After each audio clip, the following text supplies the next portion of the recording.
help me give a one community church welcome to Marcus Wiley.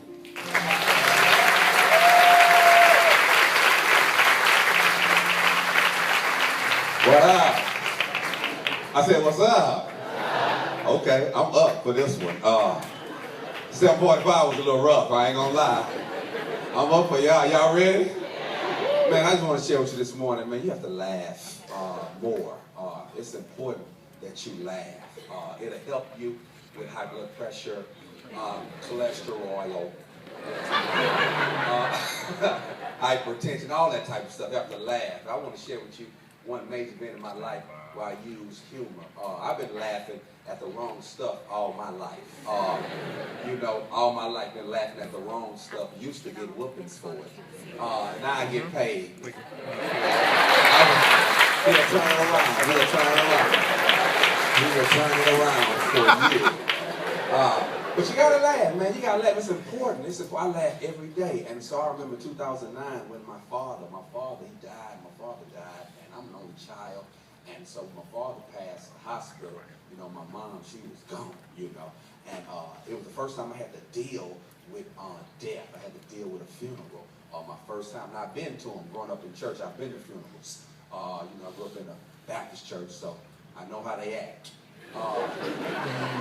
At the funeral, they love to put on a show.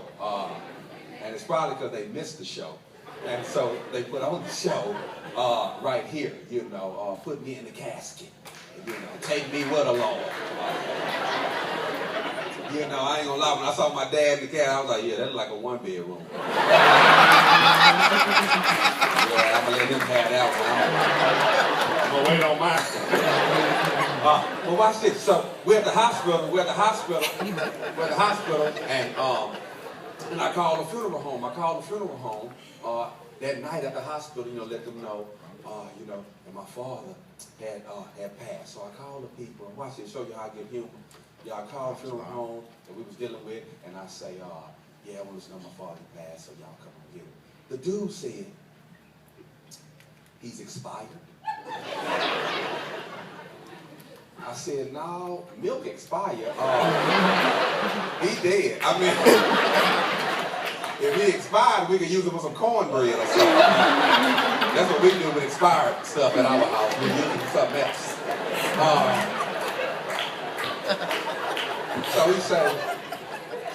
He say, well, man, we're going to come get him, come by the funeral home tomorrow, and make all the arrangements. I said, okay. So I'm taking everything. Like I say, my mom, she a little shook up.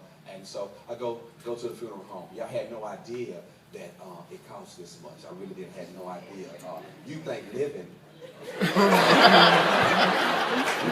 costs.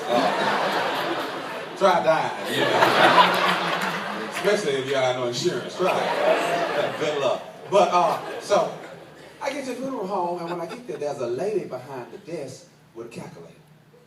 Right, so we get there, and we sit down, and we, talking, and the lady said, first question, Marcus, do you want your father to ride in a hearse? And I was like, yeah. And she was like, well, the hearse is $500. And I was like, $500 to ride in a hearse? Like, do we have to use a hearse? Because I have an uncle with a minivan. Do the funeral have to match? Is that like a rule? And the next one, she said, how many, she was like, Marcus, do you want to have family cars? I'm on to it now. So I say, yes, but how much are the family cars? She said, well, they're $400 a limo. I said, well, man, we're a small family. It's just my dad, my mom, and me. We don't even need a limo. Matter of fact, I could sit on the back of one motorcycle car, and my mom can sit on the back of the other. I'm trying to save some of this insurance money. You understand what I'm saying?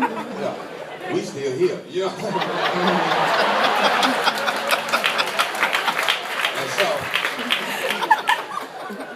So then, the third question asked was, do you want your father to be in the obituary section of the newspaper? was like, yeah, my daddy was a pastor, so definitely, man, some people might want to come pay their respects, whatever. So the lady, she... I said, what was that about? She said, oh, it's $350 to be in the obituary section of the newspaper. I said, $350? Man, we gonna tweet this. We gonna Facebook this. There's some other ways now, you don't need nobody read newspaper no more. We need to put them in there, all right? So the crazy part was, here it is. The highlight of this whole experience was what they want you to do, the funeral home people. And if you're here, I ain't hating, I'm just sharing with people. But funeral home people, they want you to bawl for the dead. This they goal. Their goal is to get you to bawl. Bawl so hard. For the dead. Okay? And so we go into the casket room. This is the highlight of the thing, the caskets. The lady said, Marcus, are you ready to view the caskets? I said, yes, ma'am, I'm ready. We go into this room, and they have sample caskets hanging outside the wall. So all type of caskets, wood, oak, pine, okay, titanium, silver, platinum, gold, all this. So she said, are you ready? I said, yes, ma'am. Y'all, true story. We walked in this casket room, this was lady said, you know, Marcus, your daddy was a first-class man.